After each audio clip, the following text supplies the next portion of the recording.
Krishna Krishna Hare Hare Hare Rama Hare Rama Rama Rama Hare Hare Hare Krishna.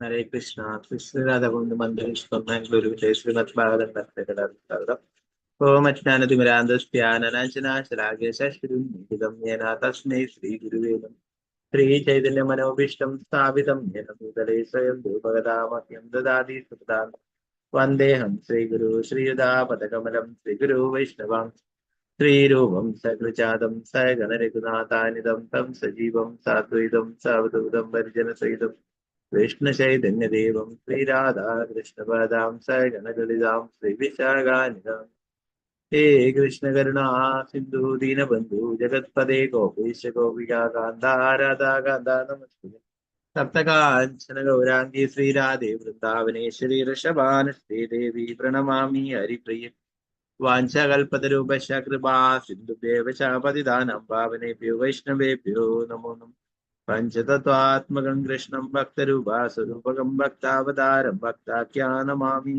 भक्तशक्ति नित्यानन्दमहं नौमि सर्वानन्दकरं वरं हरिनामप्रदं देवम् अवधूतशिरोमणि नमो महावदिन्याय कृष्णप्रेमप्रदाय दे कृष्णाय कृष्णचैतन्यानाम्ने गौरतिषे नमो विष्णुपादाय कृष्णपृष्ठाय भूतले श्रीमदे भक्तिवेदान्तस्वामिन्निधामने नमस्ते सरस्वती देवी गौरवाणि प्रचारिणे निर्विशेषा शून्यवादी पाश्चात्यदेशधारिणे जय श्री कृष्ण चैतन्य प्रभु नित्यानंदा श्री अद्वैत गदाधर श्रीवासादि गौर भक्त वृंदा हरे कृष्णा कृष्ण कृष्णा हरे हरे हरे राम राम राम हरे हरे गुरुवे गौरचंद्राय राधिकाय तदारे कृष्णाय कृष्ण भक्ताय तद्भक्ताय प्रभुपाद की जय गुरुराज की जयंताय गौर परमानंदे हरे हरे कृष्ण मदेक बंधु मत्संगिन मद्गुरु मन्महातना अन्निष्ठारक मद्भाग्या मदानंदा नमोस्तुते नंदराय श्रीमद् भागवतम की जय श्रीमद् भागवतम तृतीय स्कंदम 31 अध्याയം ശ്ലോകം 6.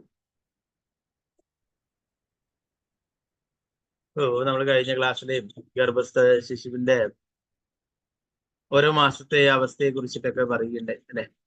അപ്പൊ അതിന്റെ തുടർച്ചയായിട്ട് തന്നെയാണ് ഈ ശ്ലോകവും.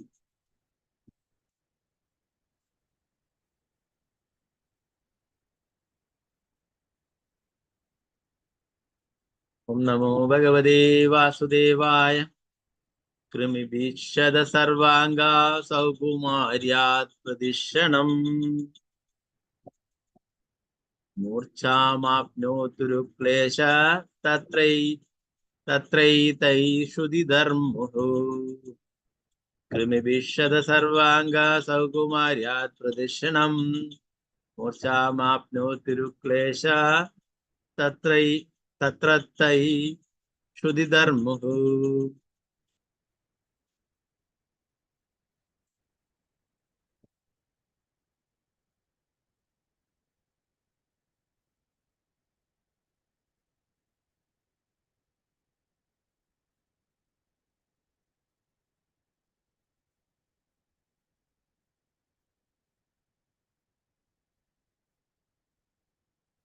ചൊല്ലാം.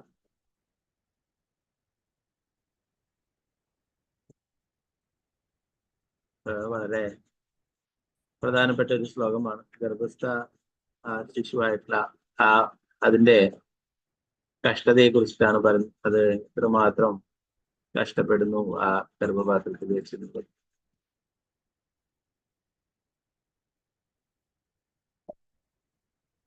ഓം നമോ ഭഗവതേ വാസുദേവായ ഓം നമോ ഭഗവതേ വാസുദേവായ കൃമിഭിക്ഷത സർവാംഗാ സൗകുമാര്യാ പ്രദക്ഷിണം പ്രദക്ഷിണം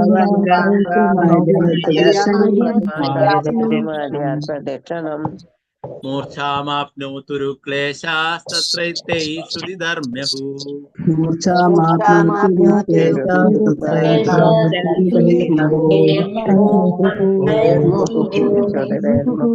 കൃമിഭിക്ഷത സർവാംഗാ സൗകുമാര്യാ പ്രദക്ഷിണം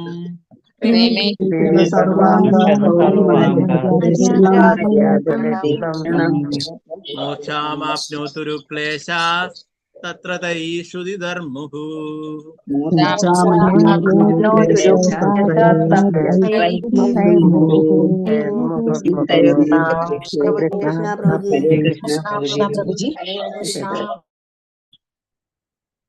കുറച്ച് സാധാരണ ചൊല്ലുന്ന പോലെ ഒരു 4 പേര് ചൊല്ലിക്കോ.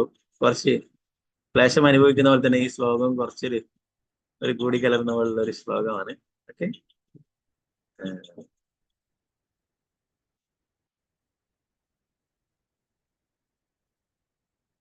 അംബുജദേവി മാതാജി, പങ്കജാക്ഷി മാതാജി, സീതാരാമൻ ഉണ്ണി മാതാജി, സിന്ധു മാതാജി ചൊല്ലിക്കോളൂ. ഹരേ കൃഷ്ണ. ഹരേ കൃഷ്ണ പ്രഭുജി. ഓം നമോ വാസുദേവായ.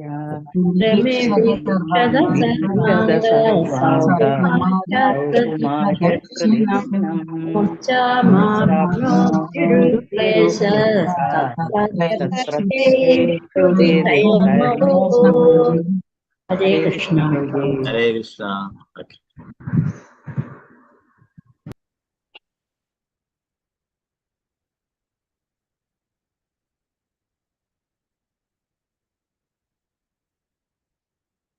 വിജയനാണ് മാതാജി, രാജി മാതാജി, മാലതി മാതാജി, നിർമ്മല മാതാജി ചൊല്ലിക്കോളൂ. ഹരേ കൃഷ്ണ.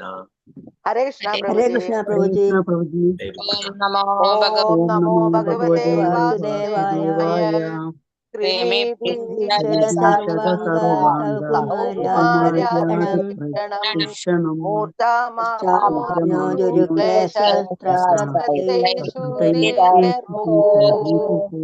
കൃഷ്ണ പ്രഭുജി.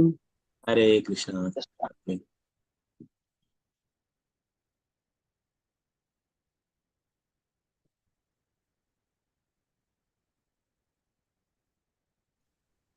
ശാരദജി നമ്പൂതിരി മാതാജി, സുവർണപ്രഭ മാതാജി, പത്മകുമാരി മാതാജി, രമണി മാതാജി. ഹരേ കൃഷ്ണ. ഓം നമോ ഭഗവതേ സർവാംഗ സൗകുമാര്യ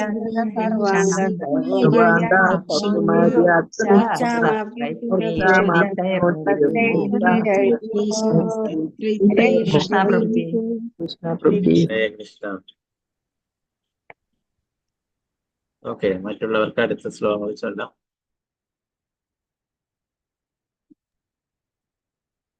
നമുക്ക് ഇതിന്റെ വിവർത്തനം ഭാഗത്ത് നോക്കാം. കൃമിബി വിരകളാൽ ശതാ കടിക്കപ്പെട്ട് സർവാംഗ ശരീരമാസകലം സൗകുമാര്യ പിഞ്ചുമേനിയായതിനാൽ പ്രദക്ഷിണം നിമിഷം തോറും മൂർച്ഛാം അബോധാവസ്ഥ ആപ്നോതി അവൻ നേടുന്നു. ഒരു ക്ലേശ വലിയ ക്ലേശം അനുഭവിക്കുന്ന തത്ര ത്രൈഹി അവിടെ ഉദരത്തിൽ ആയിരിക്കവേ ശ്രുതിദേഹി വിശപ്പ് മുഹു വീണ്ടും വീണ്ടും. കീർത്തനം ഭാവാത്മേസി ഭക്തിവേദാന്ത സ്വാമി ശ്രീല പ്രഭുപാദിക്ക് ജയ്. ഉദരത്തിൽ തന്നെയുള്ള വിശപ്പ് മൂത്ത വിരകൾ ശരീരമാസകലം കടിക്കുന്നതിനാൽ പിഞ്ചിളമേനിയുള്ള ആ ശിശുവിന് അതികഠിനമായ പ്രാണവേദന അനുഭവിക്കേണ്ടി വരുന്നു. ആ ഭീകരാവസ്ഥ മൂലം അവൻ അനുനിമിഷം ബോധശൂന്യനാകുന്നു. ഭാവാർത്ഥമേസി ഭക്തിവേദാന്ത സ്വാമി ശ്രീല പ്രഭുപാദ്. ഭൗതികാസ്യത്തിന്റെ ദുരിതകരമായ അവസ്ഥ മാതാവിന്റെ ഗർഭപാത്രത്തിൽ നിന്നും പുറത്തു വന്നതിന് ശേഷം മാത്രമല്ല നാം അനുഭവിക്കുന്നത്, മറിച്ച് ഗർഭപാത്രത്തിൽ വച്ചേ അനുഭവിച്ചു തുടങ്ങുന്നു. ജീവസത്ത ഭൗതിക ശരീരമായി ബന്ധപ്പെട്ട് തുടങ്ങുമ്പോഴേ ദുരിത ജീവിതം ആരംഭിക്കും. നിർഭാഗ്യവശാൽ നമ്മൾ ഇത് മറന്നു പോകുന്നതിനാൽ ജന്മത്തിന്റെ ദുഃഖങ്ങൾ ഗൗരവമായി എടുക്കാറില്ല. അതിനാൽ ജനന മരണങ്ങളുടെ ദുര്യോഗങ്ങൾ മനസ്സിലാക്കുന്നതിന് നാം ജാഗ്രതയോടെ കഴിയണമെന്ന് ഭഗവത്ഗീതയിൽ പ്രത്യേകം പ്രസ്താവിച്ചിട്ടുണ്ട്. മാതാവിന്റെ ഉദരത്തിൽ രൂപം പ്രാപിക്കുമ്പോൾ മുതൽ നമുക്ക് ഗർഭപാത്രത്തിൽ അനേകം വിഷമതകളിലൂടെ കടന്നു പോകേണ്ടി വരുന്നു.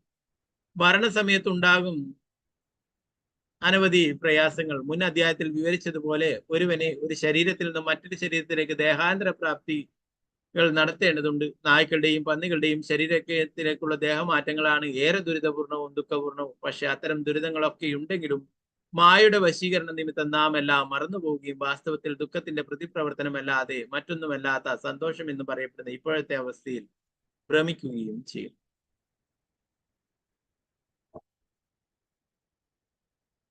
ശ്രീല പ്രഭുപാദ് കി ജയ. നാരായണ നമസ്കൃത്യ നരം ചൈവ നരോത്തമം ദേവീം സരസ്വതിം വ്യാസം തതോ ജയമുദ്രേ നഷ്ടപ്രായേഷു ഭദ്രേഷു നിത്യം ഭാഗവത സേവയാ ഭഗവതി ഉത്തമ ശ്ലോകേ ഭക്തിർഭവതി നൈഷ്ഠികേ മൂകം കരോതി വാചാലം പങ്കും ലംഘയതേ ഗിരിം യത്കൃപാതമഹം വന്ദേ ശ്രീഗുരു ദീനദാരിണം പരമാനന്ദമാധവം ശ്രീചൈതന്യേശ്വരം. നമോ വിഷ്ണുപാദായ കൃഷ്ണപൃഷ്ഠായ ഭൂതലേ ശ്രീമതേ ഭക്തിവേദാന്ത സ്വാമിന്നിധി നാമിനെ. നമസ്തേ സരസ്വതേ ദേവേ ഗൗരവാണി പ്രചാരിണി നിർവിശേഷ ശൂന്യവാദി പാശ്ചാത്യ ദേശധാരിണി. ജയ ശ്രീകൃഷ്ണ ചൈതന്യ പ്രഭു നിത്യാനന്ദ ശ്രീ അദ്വൈത ഗദാധര ശ്രീവാസാദി ഗൗരഭക്തവൃന്ദ. ഹരേ കൃഷ്ണ കൃഷ്ണ കൃഷ്ണ ഹരേ ഹരേ ഹരേ രാമ രാമ രാമ ഹരേ ഹരേ. ഗുരുവേ ഗൗരചന്ദ്രായ രാധികായ തഥാരേ കൃഷ്ണായ കൃഷ്ണഭക്തായ തദ്ഭക്തായ നമഃ. ശ്രീല പ്രഭുപാദ് കി ജയ്, ഗുരു മഹാരാജ് കി ജയ്. നിതായ ഗൗര പ്രേമാനന്ദേ. ഹരേ ഹരേ കൃഷ്ണ.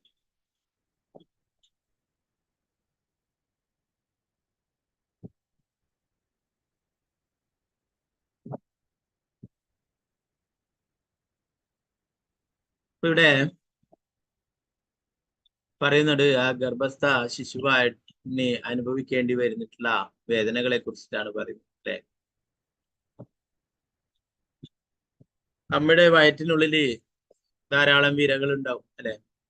അപ്പൊ അങ്ങനെ വിശപ്പ് മൂത്ത വിരകൾ ആ കുട്ടിയുടെ ശരീരത്തിൽ കടിക്കുന്നു എന്ന് പറയും. അങ്ങനെ ആ ശരീരം വേദനിക്കുകയും അതികഠിനമായിട്ടുള്ള പ്രാണവേദന അനുഭവിക്കേണ്ടതായിട്ട് വരും. അങ്ങനെ വേദനിക്കുമ്പോഴാണ് കുട്ടി അതിൻ്റെ ഉള്ളിൽ നിന്ന് കുളഞ്ഞിട്ടൊക്കെ കളിക്കും അല്ലെ. അപ്പോഴമ്മ വളരെ സന്തോഷിക്കും അല്ലെ. എൻ്റെ കുട്ടി അനങ്ങുന്നുണ്ട്, ഇതാ കളിക്കുന്നുണ്ട്, ചവിട്ടുന്നുണ്ട് എന്നൊക്കെ പറഞ്ഞിട്ടല്ലേ.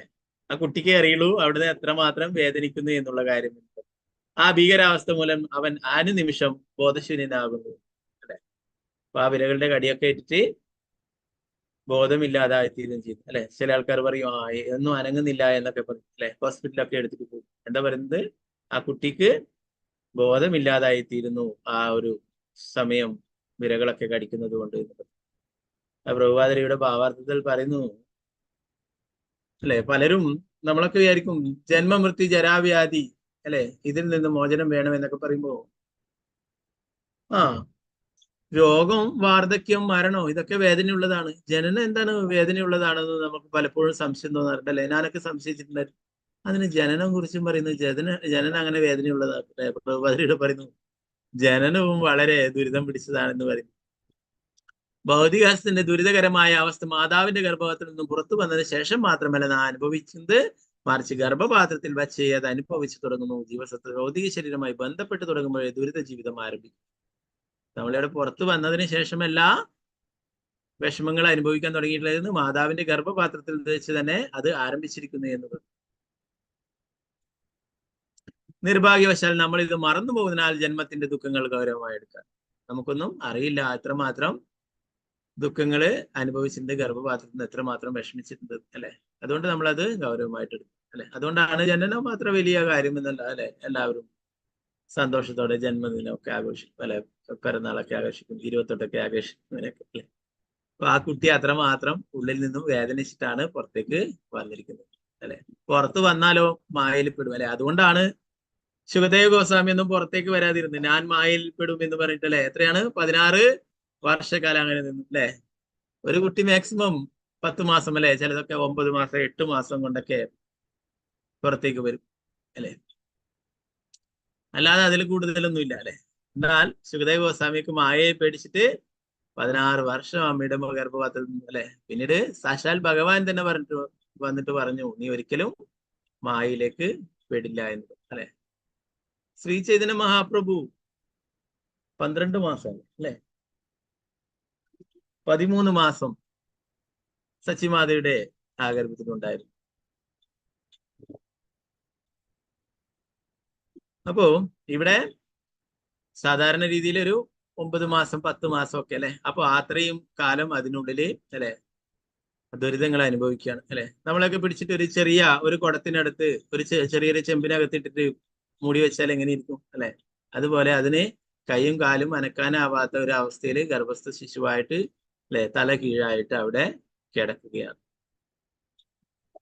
അപ്പൊ അതത്രയും ദുരിതങ്ങൾ നിറഞ്ഞിട്ടുള്ളതാണ് ആ ഒരു അവസ്ഥ എന്ന് കപില ഭഗവാൻ ഇവിടെ പറയുന്നു. അതിനാൽ ജനന മരണങ്ങളുടെ ദുര്യോഗങ്ങൾ മനസ്സിലാക്കുന്നതിന് നാം ജാഗ്രതയോടെ കഴിയണമെന്ന് ഭഗവത്ഗീതയിൽ പ്രത്യേകം പ്രസ്താവിച്ചു. മാതാവിന്റെ ഉദരത്തിൽ രൂപം പ്രാപിക്കുമ്പോൾ മുതൽ നമുക്ക് ഗർഭപാത്രത്തിൽ അനേകം വിഷമതകളിലൂടെ കടന്നു പോകേണ്ടി വരും. മരണസമയത്തു ഉണ്ടാകും അനവധി പ്രയാസങ്ങൾ. ചിലപ്പോഴൊക്കെ ആ കുട്ടിയുടെ മലവും മൂത്രവും ഒക്കെ അത് പുറന്തള്ളുന്ന ആ ഒരു ട്യൂബൊക്കെ ചിലപ്പോൾ പൊട്ടിപ്പോവും അല്ലെ. അപ്പൊ ചില ആൾക്കാരൊക്കെ അപ്പൊ പറയും എന്താ പറയാ മഷിയായിട്ടുണ്ട് എന്നൊക്കെ പറഞ്ഞിട്ട് വേഗം തന്നെ അർജന്റ് ആയിട്ട് കുട്ടിയെ പുറത്തെടുക്കണം എന്നൊക്കെ പറയും അല്ലെ. ചിലപ്പോഴൊക്കെ അതിന്റെ ആ മലവും മൂത്രവും ഒക്കെ പോകുന്ന ആ എന്താ പറയാ ആ നാടിയൊക്കെ ആ ഒരു വാൾവൊക്കെ പൊട്ടിപ്പോവും ചിലപ്പോഴൊക്കെ. എന്നിട്ട് അതില് കുട്ടി കഴിയേണ്ടതായിട്ടൊക്കെ വരും. അങ്ങനെ കുറെ സമയം കിടന്നു കഴിഞ്ഞാൽ ചിലപ്പോ കുട്ടി ഉണ്ടാവുക തന്നെ.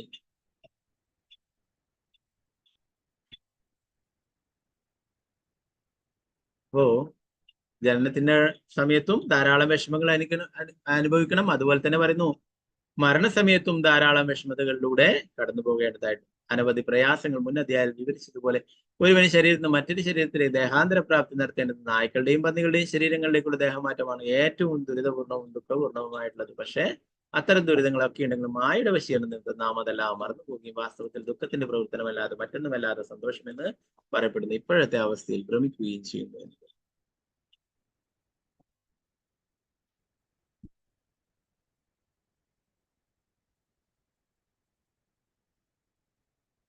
അപ്പോ എന്തുകൊണ്ടാണ് ഈ ദുഃഖങ്ങളൊക്കെ വരുന്നത് എന്ന് ശ്രീ ചൈതന്യ ചരിതാമൃതത്തിൽ പറയുന്നു. കൃഷ്ണഭൂലി സൈ ജീവ അനാദി ബഹിർമുഖ അതേവ മായ താരേ ദേയ സംസാര ദുഃഖം. സ്മരണാതീത കാലം മുതൽ ജീവാത്മാവ് കൃഷ്ണനെ വിസ്മരിച്ച് ബഹിരംഗ ശക്തിയാൽ ആകർഷിക്കപ്പെട്ടിരിക്കുന്നു. അതിനാൽ മായാശക്തി അവന് ഭൗതികാസ്യത്തിന്റെ എല്ലാ തരത്തിലുള്ള ക്ലേശങ്ങളും നൽകുന്നു. അടുത്ത ശ്ലോകങ്ങളിൽ കൂടുതൽ വിശദീകരിക്കുന്നു ആ മുന്നേയുള്ള ജന്മങ്ങളെ കുറിച്ചിട്ടൊക്കെ മനസ്സിലാക്കാനായിട്ട് ആ ഗർഭസ്ഥിതിരിക്കുന്ന ശിശുവിന് സാധിക്കുന്നു എന്ന് പറയുന്നത്. എത്രയോ ജന്മങ്ങള് കഴിഞ്ഞിട്ടുള്ളതിനെ കുറിച്ചിട്ടുള്ള ആ ഒരു അവസ്ഥയിൽ കുട്ടിക്ക് ഗർഭപാത്രത്തിന്റെ ഉള്ളിൽ നിന്ന് കാണാൻ പറ്റും, ചിലപ്പോഴൊക്കെ അറിയാൻ പറ്റും എന്ന് പറയും. നമുക്ക് ബാക്കി ശ്ലോകങ്ങൾ നോക്കാം.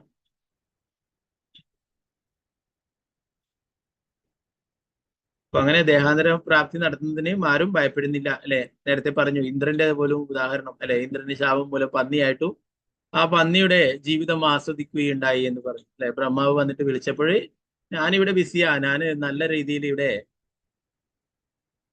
സന്തോഷമായിട്ട് കഴിയുകയാണ്, നിങ്ങൾ പോയിക്കോളൂ എന്ന് പറഞ്ഞേക്കുന്നുണ്ട് അല്ലെ. ഓക്കെ, നമുക്ക് 7ാമത്തെ ശ്ലോകം നോക്കാം. ഓം നമോ ഭഗവതേ വാസുദേവായ.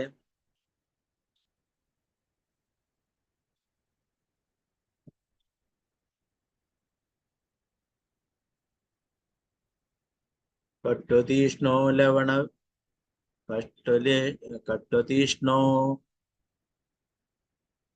കട്ടോതീഷ്ണോഷ്ണലവണ രുഷാംളാദിഭിരുലപണേ മാതൃഭുക്തേരുപസ്പൃഷ്ട സർവാംഗോദിത വേദന.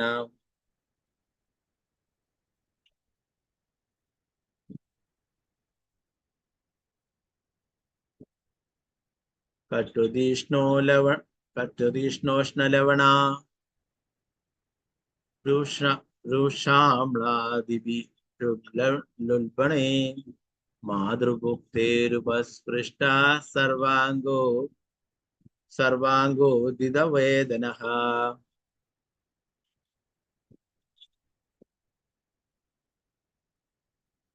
മാതാവ് ഭക്ഷിച്ച രൂക്ഷരുചിയുള്ള ആഹാരങ്ങൾ അഥവാ അമിതമായ എരിവും പുളിയും ഉപ്പുമുള്ള ഭക്ഷണങ്ങൾ ശിശു സ്വയം സ്വീകരിക്കുന്നത് മൂലം അതിന്റെ ശരീരം നിരന്തരം ദുസ്സഹമായ വേദന അനുഭവിക്കേണ്ടി വരുന്നു.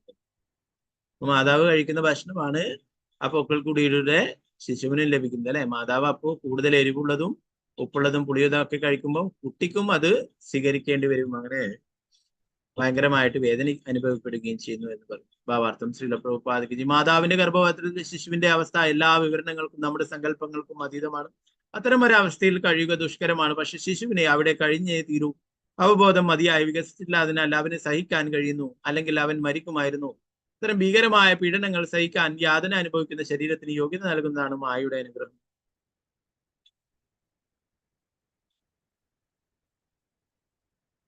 ഓ പ്രഭുപാദർ പറയുന്നു, അത് നമുക്ക് സങ്കല്പിക്കുവാൻ പോലും കഴിയാത്തതാണ് ആ ഗർഭസ്ഥ ശിശുവായിരിക്കുമ്പോൾ അനുഭവിക്കുന്ന വേദനകൾ എന്ന് പറയും.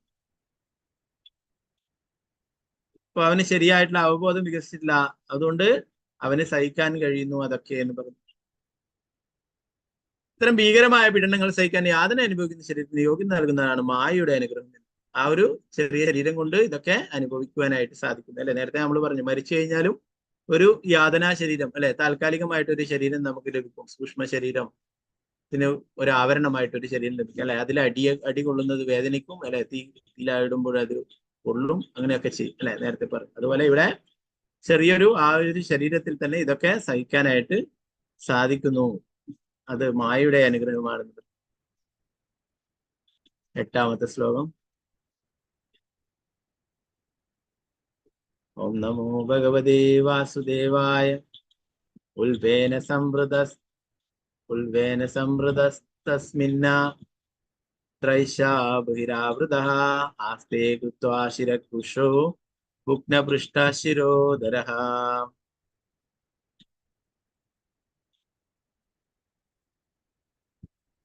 ഗർഭപാത്രത്തിലെ ദ്രാവകത്തിനുള്ളിൽ കുടലുകളാൽ ചുറ്റിപ്പൊതിയപ്പെട്ട ശിശു ഉദരത്തിന്റെ ഒരു വശത്ത് കഴുത്തും പിൻഭാഗവും മുന്നോട്ട് വളച്ച് ശിരസ് വയറ്റിൽ ചേർത്ത് ഒരു വില്ല് പോലെ വളഞ്ഞ് കിടക്കുന്നു. ഭാവാർത്ഥം ശ്രീല പ്രഭുപാദിക്കുന്നു. ഒരു വളർന്ന മനുഷ്യനെ ഗർഭപാത്രത്തിലെ ആ കുട്ടിയുടെ അവസ്ഥയിൽ എല്ലാവിധത്തിലും പൂർണ്ണമായി കുരുക്കിൽ അകപ്പെടുത്തി കിടത്തിയാൽ ഏതാനും നിമിഷങ്ങളിലേക്ക് പോലും ജീവനോടെ കഴിയാനാവില്ല. ദൗർഭാഗ്യവശാൽ നമ്മൾ ഈ യാതനകളെല്ലാം വിസ്മരിച്ച് ആത്മാവിനെ ജനന മരണങ്ങളുടെ കുരുക്കളിൽ നിന്നും മോചിപ്പിക്കുവാൻ ശ്രമിക്കാതെ ഈ ജീവിതത്തിൽ സന്തോഷത്തോടെ കഴിയാൻ ശ്രമിക്കുന്നു. ഇത്തരം കാര്യങ്ങളെല്ലാം തുറന്ന് ചർച്ച ചെയ്ത് ഭൗതികാസ്തിന്റെ പരിതാപകരമായ അവസ്ഥ ജനങ്ങളെ ബോധ്യമാക്കാൻ കഴിയാതെ നമ്മുടെ സംസ്കാരം തികച്ചും ഭാഗ്യഹീനം. കുട്ടി ഗർഭപാത്രത്തിൽ കിടക്കുന്നതിനെ കുറിച്ചിട്ട് വിവരിക്കുന്നു. ആ എന്താ പറയാ, കുട്ടിയുടെ ഉദരത്തിന്റെ ഒരു വശത്ത് കഴുത്തും പിൻഭാഗവും മുന്നോട്ട് വളച്ചിട്ട് അല്ലെ, ഒരു ചുരുട്ടി വെച്ച മാതിരി, ഒരു വില്ല് പോലെ വളച്ചു വെച്ച മാതിരി ആ വയറ്റില് ചേർന്നിട്ട് ഒരു വില്ല് പോലെ വളഞ്ഞു കിടക്കുന്നു എന്ന് പ്രഭുപാദർ പറയുന്നു. ഒരു വലിയൊരാളെ ഇങ്ങനെ ഇതേ ഒരു അവസ്ഥയിൽ ഇതിൻ്റെ അകത്തെങ്കിലും കിടത്തി കഴിഞ്ഞാൽ അത് ജീവനോടെ ഉണ്ടാവില്ല എന്ന് പറയും. അപ്പൊ ഇങ്ങനെയൊക്കെ വേദനകളൊക്കെ അനുഭവിച്ചിട്ടാണ് ഇങ്ങനെ ഒരു ഗർഭപാത്രത്തിൽ നിന്നും പുറത്തു വന്നിട്ടുള്ളതെന്ന് മനസ്സിലാക്കാതെ വീണ്ടും എങ്ങനെയുള്ള ഒരു ജന്മമരണ ചക്രത്തിലേക്ക് പോവാതെ രക്ഷപ്പെട്ടു പോവാൻ ശ്രമിക്കാതെ എല്ലാവരും ഈ ഭൗതിക ലോകത്ത് സന്തോഷത്തോടെ ജീവിക്കുവാനായിട്ട് ശ്രമിച്ചുകൊണ്ടേയിരിക്കുന്നു എന്ന് പറയും. യഥാർത്ഥത്തിൽ ഈ ഒരു പരിതാപകരമായിട്ടുള്ള അവസ്ഥയെ കുറിച്ചിട്ട് മറ്റുള്ളവർക്കും പറഞ്ഞു കൊടുക്കുകയാണ് വേണ്ടത്. മറ്റുള്ളവരെയും ബോധ്യപ്പെടുത്താൻ കഴിയണം അല്ലെ. അങ്ങനെ കഴിയാത്തവർ ഭാഗ്യഹീനരാണ് ഈ സംസ്കാരം എന്ന് പറയുന്നത് എന്ന് പറയും. നമ്മുടെ സംസ്കാരം തികച്ചും ഭാഗ്യഹീനമാണെന്ന് പറയും. അങ്ങനെയുള്ള കാര്യങ്ങൾ മനസ്സിലാക്കി കൊടുക്കാനായിട്ട് സ്കൂളുകളിലോ കോളേജുകളിലോ മറ്റുള്ള ഇതിലൊന്നും വഴികളില്ല അല്ലെ. ജന്മമൃത്യു ജരാവ്യാധി ഇതാണ് ഏറ്റവും പ്രധാനപ്പെട്ട കാര്യം എന്ന് പഠിപ്പിച്ചു കൊടുക്കുന്നില്ല അല്ലെ. എല്ലാവരെയും പഠിപ്പിച്ചു കൊടുക്കുന്നത് ആഹാരം, നിദ്ര, ഭയം, വൈദ്യനം, ഇതാണ് ഇമ്പോർട്ടന്റ്. ഇതിനു വേണ്ടിയിട്ടാണ് സമയം കണ്ടെത്തേണ്ടതെന്ന് പഠിപ്പിച്ചു കൊടുക്കുന്നത്. ഓക്കെ, 9ാമത്തെ ശ്ലോകം നോക്കാം. ഓം നമോ ഭഗവതേ വാസുദേവായ. അകൽപാസാംഗചേഷ്ടായാം ശകുന്ത ഇവ പഞ്ചരേ തത്ര ലബ്ധ സ്മൃതിർദൈവാത് കർമ്മജന്മാശതോദ്ഭവം സ്മരൻ ദീർഘമനുശ്വാസം ശർമ്മ കിം നാമ വിന്ദതേ.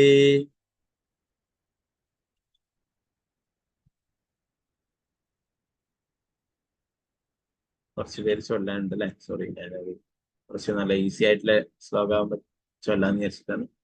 ഓക്കെ, വിവർത്തനം ഭാവാർത്ഥം ശ്രീല പ്രഭുപാദിജയ്. കുട്ടി അപ്രകാരം കൂട്ടിലടക്കപ്പെട്ട് ചലിക്കാൻ സ്വാതന്ത്ര്യമില്ലാതായ ഒരു പക്ഷിയെ പോലെ അവിടെ തുടർന്നു.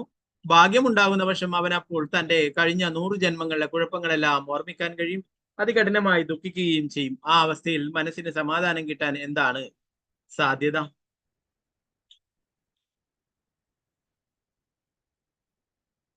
ഇവിടെ പറയുന്നത് ആ കുട്ടിക്ക്, ഗർഭസ്ഥ ശിശുവിന്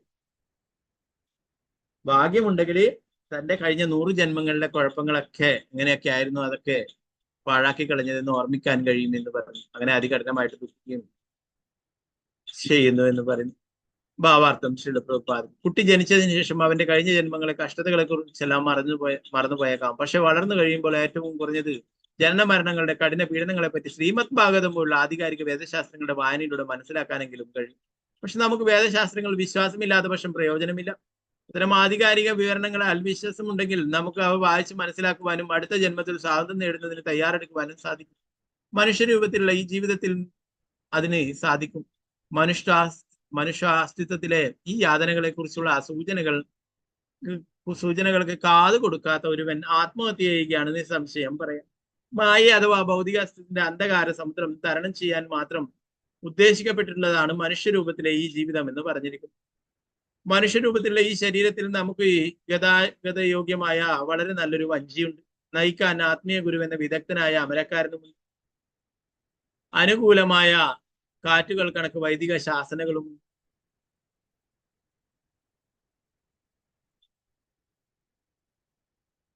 ഈ സൗകര്യങ്ങളെല്ലാം ഉണ്ടായിട്ടും ഭൗതികാസ്തിത്വത്തിന്റെ തമോസാഗരം തരണം ചെയ്യുന്നില്ലെങ്കിൽ തീർച്ചയായും നാം എല്ലാം മനഃപൂർവ്വം ആത്മഹത്യ ചെയ്യുകയാണ് ചെയ്യുന്നത്. ചില പ്രഭുപാദക്ക് ജയ്. ഓക്കെ, നേരത്തെ ചൊല്ലാൻ പറ്റുള്ള ഈ ശ്ലോകങ്ങൾ ചൊല്ലാം. ഓം നമോ ഭഗവതേ വാസുദേവായ.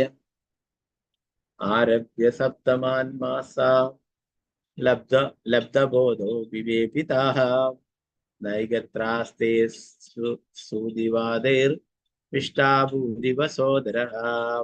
ആരഭ്യ സപ്തമാൻമാസ ലബ്ധോ ബോധാ വിവേപിതഃ നൈഗത്രാസ്തേ സുദിവാദൈർവിഷ്ടാഭൂരിവ സോദരഃ. ഹരേ കൃഷ്ണ. ചൊല്ലാൻ പറ്റില്ല.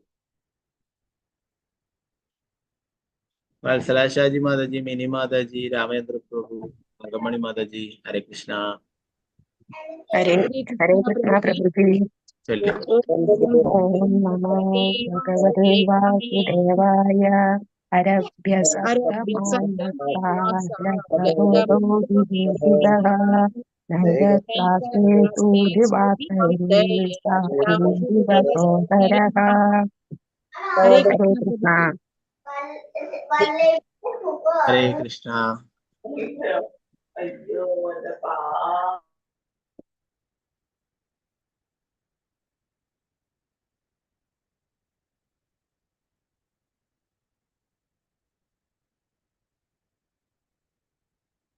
प्रभुप्रदीप माता जी, भारतीय माता जी, डॉक्टर विजय माता जी, वसंत माता जी, चलिए. हरे कृष्णा.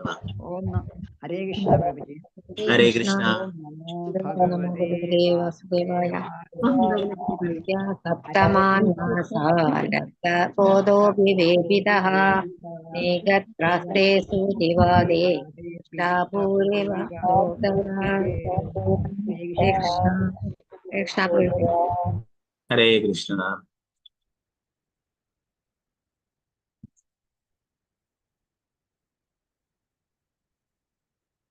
गीता भरत माता जी, जमुना प्रसन्न माता जी, शोभा माता जी, वत्सला गोपाल माता जी, चलिए. हरे कृष्णा. हरे कृष्ण प्रभुजी. भगवते वासुदेवाय. आरभ्य सप्तमानसालब्धबोधो विवेकितः नैगत्रास्तेषु दिवाकरैर्विष्टाभूरिव सोदरः. हरे कृष्ण प्रभुजी. हरे कृष्ण. हरे कृष्ण प्रभुजी. हरे कृष्णा.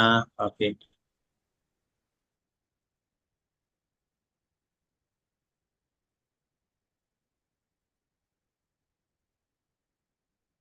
उमा देवी माता जी, माया मोहन माता जी, गीता टी माता जी, गीता सी माता जी, चलिए. हरे कृष्णा. ഹരേ കൃഷ്ണ. ഹരേ ഓം കൃഷ്ണ നമോ പ്രഭുജി. ഓം നമോ ഭഗവതേ വാസുദേവായ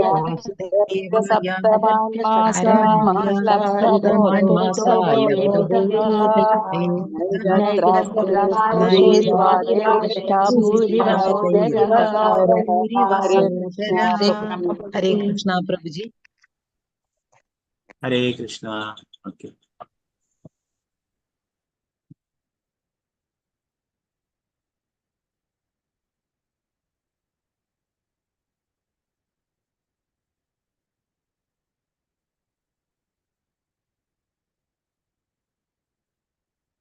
ഇതിന്റെ വിവർത്തനം ഭാഗത്ത് നോക്കാം.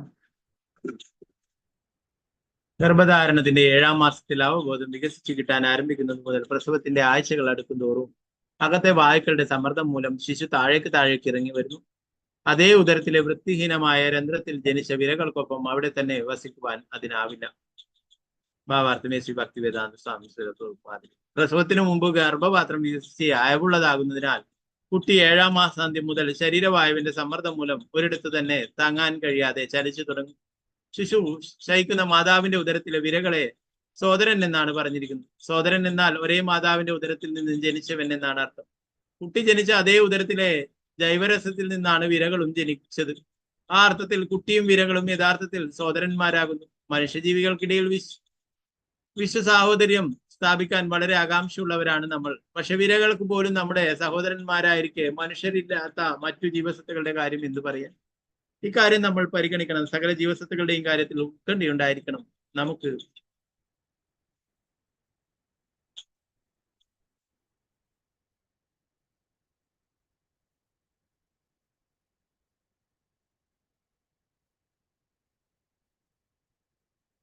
ഇവിടെ 9-ാമത്തെ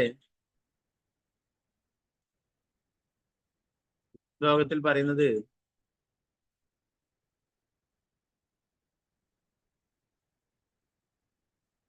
ഒരു പക്ഷിയെ പോലെയാണ് കുട്ടി ആ അമ്മയുടെ ഗർഭപാത്രത്തിൽ കിടക്കുന്നത് എന്ന് പറഞ്ഞു. ചലിക്കാൻ കൂട്ടിലയക്കപ്പെട്ട് ചലിക്കാൻ സ്വാതന്ത്ര്യമില്ലാതായ ഒരു പക്ഷിയെ പോലെ അവിടെ തുടങ്ങും. ഭാഗ്യമുണ്ടാകുന്ന വർഷം അവനപ്പോൾ തന്റെ കഴിഞ്ഞ 100 ജന്മങ്ങളെ കുഴപ്പങ്ങളെല്ലാം ഓർമ്മിക്കാൻ കഴിയും.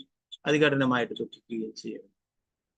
എത്രയോ ജന്മങ്ങൾ ഉണ്ടായിട്ടുണ്ട്. അതിനെ കുറിച്ചിട്ടൊക്കെ ഓർമ്മ വരും. അതിനെ കുറിച്ചിട്ടൊക്കെ അതൊക്കെ പാഴായി പോയതിനെ കുറിച്ചിട്ടൊക്കെ ഓർമ്മ വരും എന്ന് പറഞ്ഞു. അതിലൊക്കെ എന്തൊക്കെ ചെയ്തല്ലേ. നമുക്ക് എല്ലാ എന്താ പറയാ, ഏത് ജീവിയുടെ ശരീരം സ്വീകരിച്ചാലും അതിലൊക്കെ നമ്മുടെ ഹൃദയത്തിൽ പരമാത്മാവായിട്ട് ഭഗവാനുണ്ട് അല്ലെ. നേരത്തെയുള്ള ഭാഗങ്ങളിലൊക്കെ നമ്മൾ പഠിക്കുന്നുണ്ട് അല്ലെ. ആ പരമാത്മാവായിട്ടുള്ള ഭഗവാൻ തന്നെ ആ കുട്ടിക്ക് എല്ലാം ഓർക്കാനായിട്ടുള്ള കഴിവും നൽകുന്നു. അങ്ങനെ ഭാഗ്യമുള്ളവർക്ക് അതൊക്കെ ആ കുഴപ്പങ്ങളൊക്കെ ഓർമ്മിക്കാനായിട്ട് സാധിക്കും എന്ന് പറഞ്ഞു.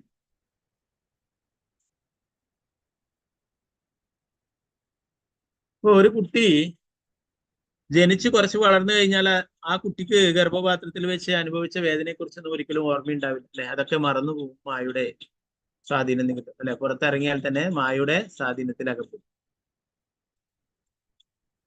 പ്രഭാതർ പറയുന്നു, പക്ഷെ വളർന്നു കഴിയുമ്പോൾ ഏറ്റവും കുറഞ്ഞത് ജനന മരണങ്ങളുടെ കഠിന പീഡനങ്ങളെ പറ്റി ശ്രീമദ് ഭാഗവതം പോലുള്ള ആധികാരിക വേദശാസ്ത്രങ്ങളുടെ വായനയിലൂടെ മനസ്സിലാക്കാനെങ്കിലും കഴിയുമെന്ന്. നമുക്ക് വേദശാസ്ത്രങ്ങളിൽ വിശ്വാസമില്ലാത്ത പക്ഷം പ്രയോജനമില്ലായിരുന്നു. വേദങ്ങളില് പറഞ്ഞിരിക്കുന്നു ജനനമരണങ്ങളുടെ പീഡനങ്ങളെ പറ്റി അല്ലെ. നേരത്തെ നമ്മൾ മരണത്തെ കുറിച്ചിട്ട് നേരത്തെയുള്ള ഭാഗങ്ങളിലൊക്കെ പറഞ്ഞു അല്ലെ. ഇപ്പോഴും ആ മരിക്കുന്നതും അല്ലെ, യമരാജന്റെ ശിക്ഷ നൽകുന്നതും വിവിധ നരകങ്ങളിലൂടെയൊക്കെ ശിക്ഷ അനുഭവിക്കുന്നതും അല്ലെ. പിന്നീട് വേറെന്തെങ്കിലും പാപങ്ങൾ ചെയ്തിട്ടുള്ള വ്യക്തിയാണെങ്കിൽ പിന്നീട് വേറെന്തെങ്കിലും ജീവിയുടെ ശരീരം ലഭിക്കുന്നതിനെ കുറിച്ചൊക്കെ നേരത്തെയുള്ള ഭാഗങ്ങളിൽ പറഞ്ഞു അല്ലെ. മരണത്തെ കുറിച്ചിട്ട് നേരത്തെ പറഞ്ഞു. ഇപ്പോഴ് ജനനത്തെ കുറിച്ചും പറയുന്നു. ജനനവും വളരെ വേദനാജനകമായിട്ടുള്ളതാണ് ഇവിടെ കപില ഭഗവാൻ പറയുന്നു അല്ലെ. അപ്പൊ ശ്രീമദ് ഭാഗവത്തിൽ ഇതൊക്കെ പറഞ്ഞിട്ടുണ്ട് അല്ലെ. അപ്പൊ ഇതൊക്കെ വായിച്ച് മനസ്സിലാക്കണം. അങ്ങനെയെങ്കിലും സാധിക്കണമെന്ന് പ്രഭുപാദരിയുടെ പറഞ്ഞു. എന്നാൽ ഇതിലൊന്നും ആർക്കും വലിയ വിശ്വാസമില്ല എന്ന് പറഞ്ഞു. ഇത്തരം ആധികാരിക വിവരണങ്ങൾ വിശ്വാസമുണ്ടെങ്കിൽ അവ വായിച്ച് മനസ്സിലാക്കുവാനും അടുത്ത ജന്മത്തിൽ സ്വാതന്ത്ര്യം നേടുന്നതിന് തയ്യാറെടുക്കുവാനും സാധിക്കുന്നില്ല അല്ലെ.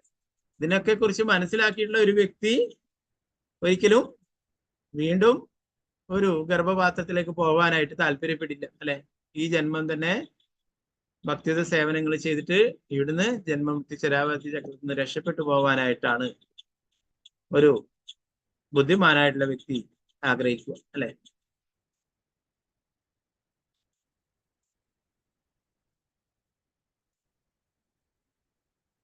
മനുഷ്യരൂപത്തിലുള്ള ഈ ജീവിതത്തിൽ അതിന് സാധിക്കും. മനുഷ്യാസ്ത്രത്തിലെ ഈ യാതനകളെ കുറിച്ച് സൂചനകൾക്ക് കാതു കൊടുക്കാത്ത ഒരുവൻ ആത്മഹത്യ ചെയ്യുകയാണെങ്കിൽ നിസ്സംശയം പറയാം ആത്മാവിനെ കൊല്ലുകയാണ് ചെയ്യുന്നത് എന്ന് പറയും. ആത്മാവിന് നാശമില്ല അല്ലെ. എന്നാൽ ഈ മനുഷ്യ ശരീരം, മനുഷ്യജന്മം, ശ്രേഷ്ഠമായിട്ടുള്ള മനുഷ്യജന്മം ലഭിച്ചിട്ട് അതിന് ആത്മാവിന്റെ ആ സന്തോഷത്തിന് വേണ്ടി ഒന്നും ചെയ്യുന്നില്ല, ഈ ശരീരത്തിന്റെ സന്തോഷത്തിന് വേണ്ടി മാത്രം ചെയ്യുകയാണെങ്കിൽ ആത്മഹന്താവാണ് അല്ലെ. അത് എന്ന് പറയുന്നു. ആത്മഹന്താവിനെ കുറിച്ചിട്ട് ഈശോപനിഷത്തിൽ പറയുന്നുണ്ട്. ആത്മഹന്താവിനെ കുറിച്ച് പറയുന്നു. ഒരു 3-ാമത്തെ ശ്ലോകത്തിൽ പറയുന്നു, അസുര്യാനാമതേ ലോക ഹന്തേന തമസാവൃത താംസേ പ്രേത്യാ വിവ്യച്ഛന്തി ഏകേച ആത്മഹനോ ജനഃ. ആത്മഹന്താവ് ആരൊരുവനായാലും ആസുരവും അന്ധകാരവും അജ്ഞാനവും നിറഞ്ഞതുമായ ലോകങ്ങളിൽ എത്തിച്ചേർന്നേ മതിയാവും.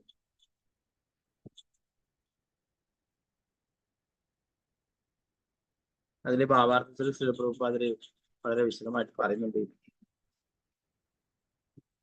ഭാവാർത്ഥം ശ്രീല പ്രഭുപാദര് വലിയൊരു ഭാവാർത്ഥമാണ്. ഞാൻ അതിനകത്ത് പ്രധാനപ്പെട്ട ഭാഗങ്ങൾ മാത്രം പറയാം.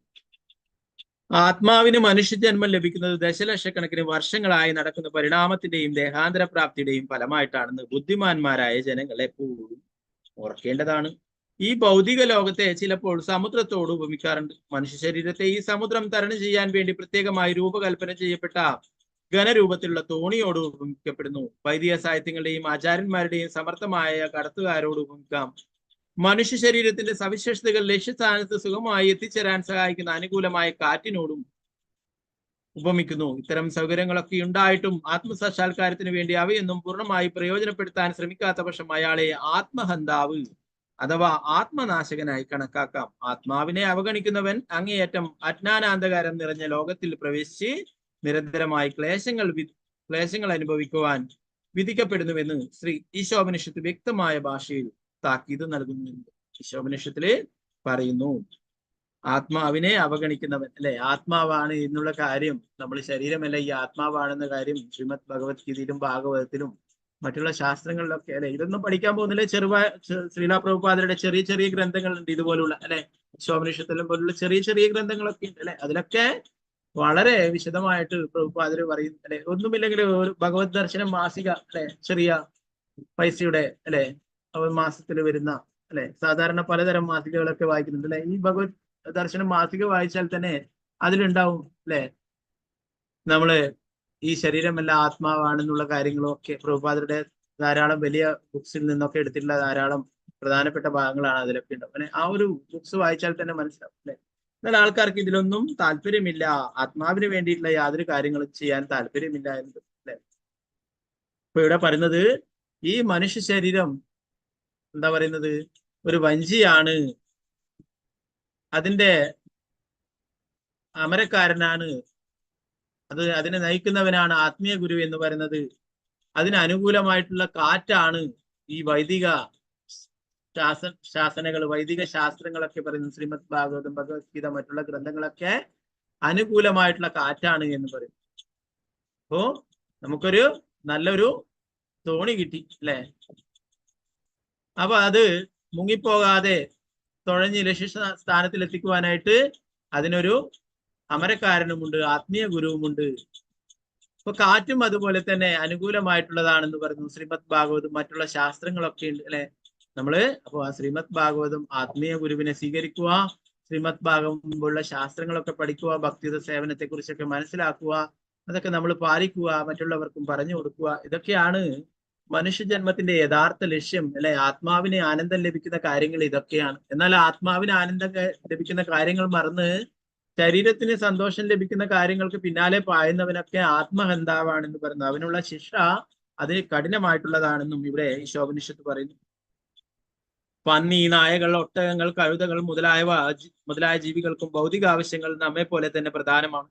എന്നാൽ ഈ മൃഗങ്ങൾ ഭൗതികമായ ആവശ്യങ്ങൾ നിർവഹിക്കുന്ന മലിനവും അസന്തുഷ്ടകരവുമായ സാഹചര്യത്തിലാണ്. മനുഷ്യജന്മം മൃഗജന്മത്തെക്കാൾ പ്രാധാന്യമുള്ളതും മൂല്യമേറിയതുമായതിനാൽ പ്രകൃതി നിയമത്താൽ സുഖകരമായ മനുഷ്യന് ജീവിതത്തിന് ആവശ്യമുള്ള സൗകര്യങ്ങൾ ലഭിക്കുന്നു. പന്നിയെയും ഇതര മൃഗങ്ങളെയും അപേക്ഷിച്ച് മനുഷ്യന് എന്തുകൊണ്ടാണ് മെച്ചപ്പെട്ട ജീവിതം ലഭിച്ചത്? എന്തുകൊണ്ട് ഉന്നത സ്ഥാനീയനായ ഒരു ഉദ്യോഗസ്ഥന് ഒരു സാധാരണ ഗുമസ്തനേക്കാൾ മെച്ചപ്പെട്ട സൗകര്യങ്ങൾ നൽകപ്പെടുന്നു? ഈ ചോദ്യത്തിനുള്ള ഉത്തരം ഉന്നത സ്ഥാനീയനായ ഉദ്യോഗസ്ഥൻ ഉന്നത സ്വഭാവമുള്ള ചുമതല നിർവഹിക്കുന്നു എന്നതാണ്. വിശക്കുമ്പോൾ വയർ നിറയ്ക്കുക എന്ന വ്യാപാരത്തിൽ മാത്രം മുഴുകിക്കഴിയുന്ന മൃഗങ്ങളെക്കാൾ മനുഷ്യജന്മം സിദ്ധിച്ച ഒരാൾക്ക് ഉന്നതമായ ചുമതലകൾ നിർവഹിക്കുവാനുണ്ട്. എന്നിരിക്കെ ആത്മാവിനെ ഹനിക്കുന്ന ആധുനിക സംസ്കാരം വയറിന്റെ പ്രശ്നങ്ങൾ വർദ്ധിപ്പിക്കുക മാത്രമാണ് ചെയ്തുകൊണ്ടിരിക്കുന്നത്. പരിഷ്കൃത മൃഗമായ ഒരു ആധുനിക മനുഷ്യനെ സമീപിച്ച് ആത്മസാക്ഷാത്കാരത്തിന്റെ ആവശ്യത്തെക്കുറിച്ച് സംസാരിക്കുമ്പോൾ അയാൾ അതിനെ അംഗീകരിക്കുന്നില്ല. എന്നാൽ വയറിനു വേണ്ടി കഠിനാധ്വാനം ചെയ്യാനുള്ള ആകാംക്ഷയ്ക്ക് വിരുദ്ധമായി അവൻ തൊഴിലില്ലായ്മ പ്രശ്നത്താൽ നിരന്തരം ഭയപ്പെടുത്തപ്പെടുന്നു. ഇത്തരം ഒരവസ്ഥ സംജാതമാകുന്ന തരത്തിലുള്ളതാണ് പ്രകൃതി നിയമത്തിന്റെ ക്രൂരത എന്ന് പറയുന്നത്. അപ്പോ മൃഗജന്മങ്ങളെക്കാളും കുറച്ചും കൂടി ശ്രേഷ്ഠമായിട്ടുള്ളതാണ് മനുഷ്യന്റെ ജന്മം, അല്ലെ? നമ്മൾ ഓരോ വിഭാഗങ്ങളെ കുറിച്ചിട്ട് നേരത്തെ പറഞ്ഞു, അല്ലെ? മണത്തറിയാനുള്ളത്, അല്ലെ? കേൾവിയുള്ളത്, രുചിച്ചറിയാനുള്ളത്, അല്ലെ? സ്പർശനം കൊണ്ടറിയാനുള്ളത്, ഇങ്ങനെയൊക്കെ ഓരോരോ മൃഗങ്ങളെ കുറിച്ചിട്ടും ജീവികളെ കുറിച്ചിട്ടൊക്കെ പറഞ്ഞു, അല്ലെ? പിന്നീട് 4 കാലുള്ള മൃഗങ്ങളെ കുറിച്ചൊക്കെ പറഞ്ഞു, അല്ലെ? അതിനും ഉപരിയായിട്ടുള്ളതാണ് 2 കാലുള്ള മനുഷ്യരെ കുറിച്ച് പറഞ്ഞു. അവരാണ് ശ്രേഷ്ഠരായിട്ടെന്ന് പറഞ്ഞാലേ അതില് ഏറ്റവും ശ്രേഷ്ഠർ ബ്രാഹ്മണരാണെന്ന് പറഞ്ഞാലേ വേദങ്ങളിൽ തന്നെ വേദങ്ങൾ പഠിച്ചവരാണെന്ന്. വേദങ്ങൾ പഠിച്ചവരിൽ തന്നെ ആ വേദങ്ങൾ ജീവിതത്തിൽ അപ്ലൈ ചെയ്യുന്നവരല്ലേ, അതനുസരിച്ച് ജീവിക്കുന്നവരാണ്. പരമസത്യത്തെ മനസ്സിലാക്കുന്നതാണ് വേദങ്ങൾ പഠിക്കുന്നതിന്റെ ഉദ്ദേശം എന്ന് മനസ്സിലാക്കിയിട്ട് ആ പരമസത്യത്തെ കുറിച്ച് മനസ്സിലാക്കിയിട്ട് ഭക്തി സേവനങ്ങൾ ചെയ്യുന്നവരാണ് ഏറ്റവും ശ്രേഷ്ഠനായിട്ടുള്ളത് എന്ന് പറഞ്ഞിട്ടേ. അങ്ങനെയുള്ളവരിൽ തന്നെ യാതൊരു അഭിലാഷവും ഇല്ലാത്ത, യാതൊരു ആഗ്രഹങ്ങളും ഇല്ലാത്ത ഭക്തിയുത സേവനങ്ങൾ ചെയ്യുന്ന ഭക്തനാണ് ഏറ്റവും ശ്രേഷ്ഠനായിട്ടുള്ള വ്യക്തി എന്ന് പറഞ്ഞില്ലേ. അപ്പോ മറ്റുള്ള പട്ടികളെയും പൂച്ചകളെയും പന്നികളെയും പോലുള്ള ആ ഒരു ജീവിത സാഹചര്യമെല്ലാം മനുഷ്യർക്കുള്ളത്, അല്ലെ? കുറച്ചുകൂടി ശ്രേഷ്ഠമായിട്ടുള്ള ജീവിത നിലവാരമാണ്, അല്ലെ, മനുഷ്യര്? എന്നാൽ ഭഗവാനെ മറന്ന് ജീവിക്കുന്നവരും ആ പട്ടികളും മറ്റുള്ളവരും തമ്മിൽ യാതൊരു വ്യത്യാസമില്ല എന്ന് പറയും. പ്രഭുപാദര് പറയും, ഇരുകാലി മൃഗങ്ങൾ എന്ന്. പാന്റും ഷർട്ടൊക്കെ ഇട്ടിട്ട് നടക്കുന്നതാണ് 2 കാലിൽ, എന്നാൽ അപബോധം മൃഗത്തിൻ്റെതാണെന്ന് പറയും. മൃഗങ്ങൾ ചെയ്യുന്ന കാര്യങ്ങളൊക്കെ ചെയ്യുന്നു, എന്നാൽ മനുഷ്യനായിട്ട് പറഞ്ഞിട്ടുള്ള കാര്യങ്ങളൊന്നും ചെയ്യുന്നില്ല എന്ന്. അങ്ങനെയുള്ളവരാണ് ആത്മഹന്താവ്. അവർക്കുള്ള ശിക്ഷ വളരെ കഠിനമായിട്ടുള്ളതാണെന്ന് പറയുന്നു.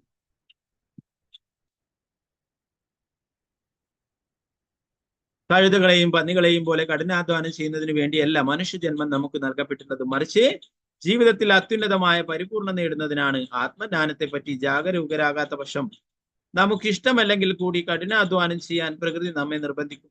ഭാരം നിറച്ച വണ്ടി വലിക്കുന്ന കഴുതകളെയും കാളകളെയും പോലെ മാനവ സമൂഹം ഈ യുഗത്തിൽ കഠിനാധ്വാനം ചെയ്യാൻ നിർബന്ധിതരാകുന്നു. മരണശേഷം അസുരന്മാരെ അയക്കുന്ന ചില മേഖലകളാണ് ഈശോപനിഷത്തിലെ ഈ ശ്ലോകം വെളിവാക്കുന്നത്. ഒരു മനുഷ്യൻ എന്ന നിലക്കുള്ള തന്റെ ചുമതലകൾ നിർവഹിക്കുവാൻ വീഴ്ച വരുത്തുന്ന പക്ഷം ദേഹാന്തര പ്രാപ്തിയിലൂടെ അസുരഗ്രഹങ്ങളെ പ്രാപിക്കുകയും നികൃഷ്ടമായ ജീവിവർഗത്തിൽ ജനിച്ച് അജ്ഞതയിലും അന്ധകാരത്തിലും അകപ്പെട്ട് കഠിനാധ്വാനം ചെയ്യുന്നതിന് നിർബന്ധരായിത്തീരുകയും ചെയ്യുന്നു. ഇത് ഞാൻ പറഞ്ഞിട്ടുള്ളതല്ല, അല്ലെ പ്രഭുപാദര് പറഞ്ഞു. ഈശോപനിഷത്ത് ഗ്രന്ഥത്തിൽ പറഞ്ഞിട്ടുള്ളതാണ്. അതിലെ ആ 3-ാമത്തെ മന്ത്രത്തിൽ പറഞ്ഞിട്ടുള്ള കാര്യങ്ങളാണ് ആത്മഹന്താവിനെ കുറിച്ചിട്ട്. അവരെ എവിടെ എത്തുക? അസുരന്മാരൊക്കെ പോകുന്ന പോലുള്ള ആ താഴ്ന്ന ഗ്രഹങ്ങളിലേക്കൊക്കെ പോയിട്ട് അവിടെയൊക്കെ ജീവിതങ്ങൾ നരകിച്ചുകൊണ്ട് തീർക്കേണ്ടതായിട്ട് വരുന്നു എന്ന് പറയുന്നു.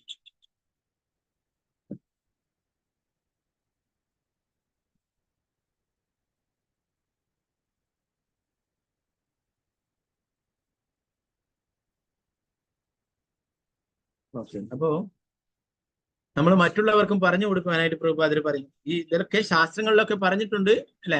എന്നാലും അത് മനസ്സിലാക്കാനായിട്ട് അവർ ശ്രമിക്കുന്നില്ല. അപ്പൊ നമ്മൾ ഓരോരുത്തരുടെയും ചുമതലകളാണ് ഇങ്ങനെയുള്ള കാര്യങ്ങളൊക്കെ മറ്റുള്ളവർക്കും പറഞ്ഞു കൊടുക്കുക, ജീവതയ മറ്റുള്ള ജീവാത്മാക്കളെയും ഈ ജന്മ മരണ ചക്രത്തിൽ നിന്നും രക്ഷിക്കുക എന്നുള്ളത്. ഇങ്ങനെ ഭഗവാന് പ്രിയപ്പെട്ടതാണ് അത്, അങ്ങനെയുള്ള കാര്യങ്ങൾ ചെയ്യുന്നത്.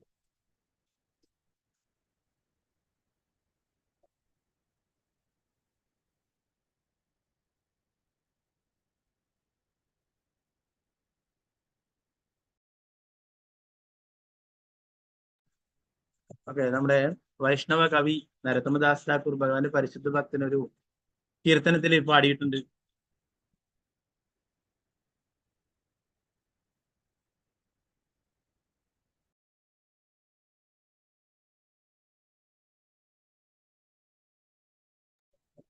ഓക്കെ. ഹരി ഹരി വിഫലെ ജനമഗുനു മനുഷ്യ ജന്മ പായേ രാധാകൃഷ്ണന ഭജിയേ ജനിയ ശുനിയ വിഷഗൈനു എന്ന് പറയുന്നത് വെച്ച് കഴിഞ്ഞാല്,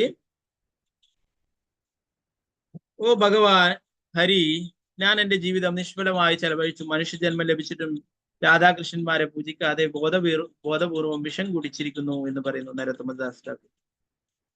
മനുഷ്യജന്മം ലഭിച്ചിട്ടും രാധാകൃഷ്ണന്മാർക്ക് ഭജിക്കാതെ, രാധാകൃഷ്ണന്മാരുടെ നാമം ജപിക്കാതെ, ഭഗവാന്റെ നാമം ജപിക്കാതെ, ഭഗവത് സേവനങ്ങൾ ചെയ്യാതെ എന്റെ ജന്മം വെറുതെ പാഴാക്കി ഞാൻ വിഷം കഴിക്കുകയുണ്ടായി. അറിഞ്ഞുകൊണ്ട് ബോധപൂർവം വിഷം കഴിക്കുകയാണ് ചെയ്യുന്നത് എന്ന് പറയും അല്ലെ. ആ മനുഷ്യജന്മം കിട്ടിയിട്ട് അത് ശരിയായ രീതിയിൽ ഉപയോഗിക്കാത്തവരെ കുറിച്ച് പറയുന്നത് അല്ലെ. നരോത്തമദാസിനെ കുറിച്ച് ഭഗവാന്റെ പരിശുദ്ധ ഭക്തനാണ് അല്ലെ. ഭഗവാനെ കുറിച്ച് ധാരാളം കീർത്തനങ്ങൾ. അവരൊക്കെ നമ്മളെപ്പോലുള്ള ബദ്ധജീവാത്മാക്കളല്ല, എന്നാൽ നമ്മുടെയൊക്കെ അവസ്ഥ പറയുകയാണ് നരോത്തമദാസ് ഠാക്കൂർ. ഓക്കെ. പിന്നീട് അടുത്ത ശ്ലോകത്തിൽ വിശദീകരിക്കുന്നത്, ഗർഭധാരണത്തിന്റെ 7-ാം മാസത്തിൽ അവബോധം വികസിക്കാൻ ആരംഭിക്കുന്നത് മുതൽ പ്രസവത്തിന്റെ ആഴ്ചകൾ അടുക്കുന്നു. ഗർഭധാരണത്തിന്റെ 7-ാം മാസത്തിൽ അവബോധം വികസിച്ച് കിട്ടാൻ ആരംഭിക്കുന്നത് മുതൽ പ്രസവത്തിന്റെ ആഴ്ചകൾ അടുക്കുന്തോറും അകത്തെ വായുക്കളുടെ സമ്മർദ്ദം മൂലം ശിശു താഴേക്ക് ഇറങ്ങും. ഹൃദയോദരത്തിന്റെ വൃത്തിഹീനമായ രന്ധത്തിൽ ജനിച്ച വിരകൾക്കൊപ്പം അവിടെ തന്നെ വസിക്കുവാൻ അതിനാവില്ലായിരുന്നു. 7-ാം മാസം ആകുമ്പോൾ അവബോധം, കുട്ടിയുടെ അവബോധം വികസിക്കും എന്ന് പറയുന്നു അല്ലെ. അതുകൊണ്ടാണ് കുട്ടിക്ക് ഭഗവാനെ സംബന്ധിച്ചുള്ള കാര്യങ്ങളൊക്കെ പറഞ്ഞു കൊടുക്കാനായിട്ട് പറഞ്ഞു. 7-ാം മാസം ആകുമ്പോൾ അതിന്റെ അവബോധം വികസിക്കും. അതിനെല്ലാ കാര്യങ്ങളും, പുറത്ത് പറയുന്ന എല്ലാ കാര്യങ്ങളും ഗ്രഹിക്കാനായിട്ട് കഴിയും, അത് മനസ്സിലാക്കാനായിട്ട് കഴിയും എന്ന് പറയും. അപ്പൊ അങ്ങനെ കുട്ടി താഴോട്ട് പോകുന്നു എന്ന് പറയുന്നു. വായുക്കളുടെ സമ്മർദ്ദം മൂലം താഴേക്ക് ഇറങ്ങി വരും അല്ലെ. പലരും പറയും കുട്ടി താഴെ എത്തി എന്നൊക്കെ പറയും അല്ലെ. ഇവിടെ പറയുന്ന വിരകളുടെയൊക്കെ ആ കടിയൊക്കെ എടുക്കുന്നതിനെ കുറിച്ചിട്ട് നേരത്തെ പറഞ്ഞു അല്ലെ. അങ്ങനെ എങ്ങനെയെങ്കിലും ഇവിടുന്ന് രക്ഷപ്പെടാനായിട്ട് കുട്ടി ആ യാത്ര തുടങ്ങുകയാണ് അല്ലെ. ഇപ്പൊ ഇവിടെ പറയുന്നത് അതുപോലെ തന്നെ ആ സഹോദരൻ എന്ന് വിശേഷിപ്പിച്ചിരിക്കുന്നു എന്ന് പറയുന്നു. വിരകളെ സഹോദരൻ എന്ന് വിശേഷിപ്പിച്ച പ്രഭുപാദർ പറയുന്നു, പ്രസവത്തിന് മുമ്പ് ഗർഭപാത്രം വികസിച്ച് അയവുള്ളതിനാൽ കുട്ടി 7-ാം മാസം മുതൽ അന്ത്യം മുതൽ ശരീരവായുവിന്റെ സമ്മർദ്ദം മൂലം ഒരിടത്ത് തന്നെ താങ്ങാൻ കഴിയാതെ ചലിച്ചു തുടങ്ങി. ശിശു ധരിക്കുന്ന മാതാവിന്റെ ഉദരത്തിലെ വിരകളെ സോദരൻ എന്ന് പറഞ്ഞിരിക്കുന്നു. സോദരൻ എന്നാൽ ഒരേ മാതാവിന്റെ ഉദരത്തിൽ ജനിച്ചവൻ എന്നർത്ഥം അല്ലെ. ധാരാളം വിരകളും ഒക്കെ ഉണ്ടാവും അല്ലെ. അതിന്റെ കൂടെ തന്നെയാണ് കുട്ടിയുള്ളത്. അതുകൊണ്ട് കുട്ടിയുടെ സോദരൻ എന്ന് വിരയെ വിശേഷിക്കും അല്ലെ. ആ വിര വിശക്കുമ്പോഴൊക്കെ കുട്ടിയെ ദ്രോഹിക്കുകയും ചെയ്യും.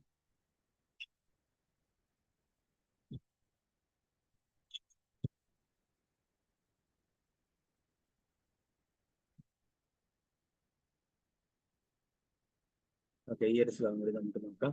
ഓം നമോ ഭഗവതേ വാസുദേവായ നാദമാനർഷീർപീത സപ്തവൃദ്ധി കൃതാഞ്ജലി സുവീദത്തം വിക്ലവയാ വാചായേനോദരോക്തിതഃ.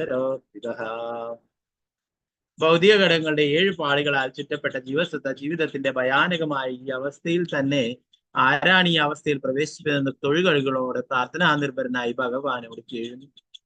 ഭാവാർത്ഥം ഒരു സ്ത്രീ തീവ്രമായ പ്രസവ വേദന അനുഭവിക്കുമ്പോൾ ഇത്തരം ഒരു കഠിന വേദന സഹിക്കാൻ ഇനി കരുത്തില്ലാതിരുന്നാൽ മേലിൽ താൻ ഗർഭവതിയാകില്ലെന്ന് ശപഥം ചെയ്യുമെന്ന് പറയപ്പെടുന്നു.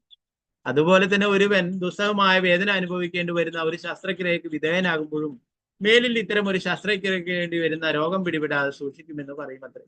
അശ്രദ്ധ മൂലം അപകടത്തിൽപ്പെടുന്നവരും മേലിൽ അത്തരം അപകടം സംഭവിക്കാതെ സൂക്ഷിക്കുമെന്ന് പറയാറുണ്ട്. അതുപോലെ ജീവസത്യം ജീവിതത്തിന്റെ നരകീയ അവസ്ഥകളിൽ തള്ളപ്പെടുമ്പോൾ ഇനി ഒരിക്കലും ജനിമൃതികളുടെ ആവർത്തന ചക്രത്തിൽ പെട്ടു വീഴാൻ ഗർഭപാത്രത്തേക്ക് തള്ളപ്പെടുന്ന വിധത്തിലുള്ള പാപകർമ്മങ്ങൾ ചെയ്യില്ലെന്ന് ഭഗവാനോട് പ്രാർത്ഥിക്കും. ഗർഭപാത്രത്തിനുള്ളിൽ നരകീയ അവസ്ഥയിലായിരിക്കുമ്പോൾ ജീവസത്ത വീണ്ടും ജനിക്കുന്നതിൽ വല്ലാതെ ഭയപ്പെടും. പക്ഷെ ഗർഭപാത്രത്തിന് വെളിയിലായിരിക്കുമ്പോൾ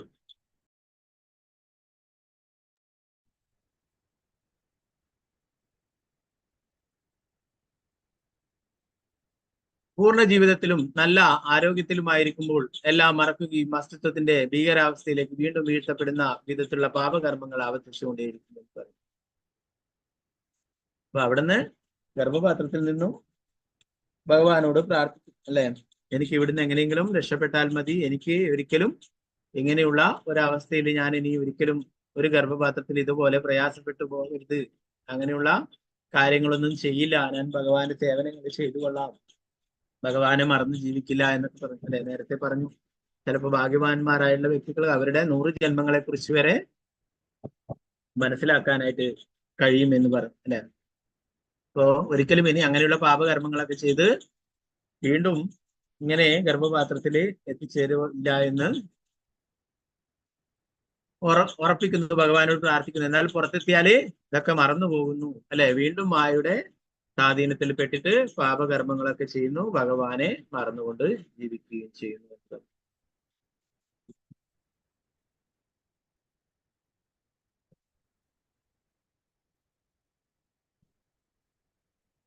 ബാക്കി ഭാഗങ്ങൾ നമുക്ക് നാളത്തെ ക്ലാസ്സിലെടുക്കാം.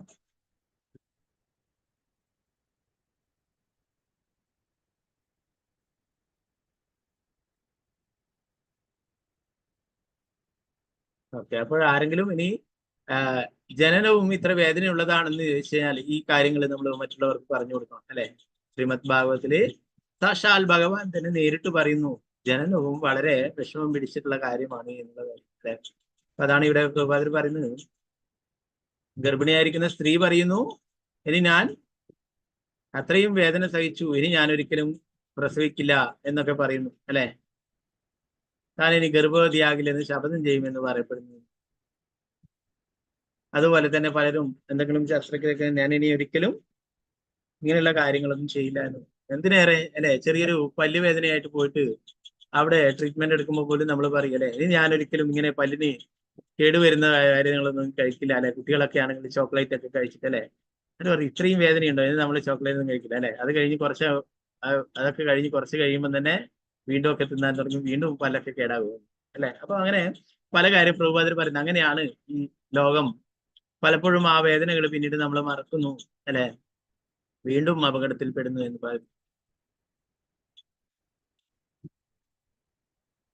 ബാക്കി ഭാഗങ്ങൾ നമുക്ക് നാളത്തെ ക്ലാസ്സിൽ നോക്കാം. ശ്രീമദ് ഭാഗവതം की जय, श्रील प्रभुपाद की जय, गुरुराज की जय, हरे कृष्ण. वांछकल्पतरुश्च कृपा सिन्धुभ्यश्च पतितानां पावनेभ्यो वैष्णवेभ्यो नमो नमः. आनंदकोटि वैष्णव वृंद की जय, श्रील प्रभुपाद की जय, गुरुराज की जय, हरे कृष्ण.